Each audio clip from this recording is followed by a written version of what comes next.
Pag mababa ang connectability mo, isa lang ibig sabihin that we worked on yesterday, you did not like you. You did not approve of you. Hi, this is Biggs, and let's turn your situation to life coaching lessons.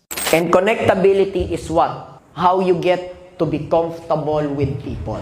Gaano ka kakomportable sa ibang tao? Can you express yourself? Kaya yung connection mo sa ibang tao, mababa. Bakit? Kasi ang feeling mo nakakahiya. Pero, hindi siya pwedeng self-assessment lang.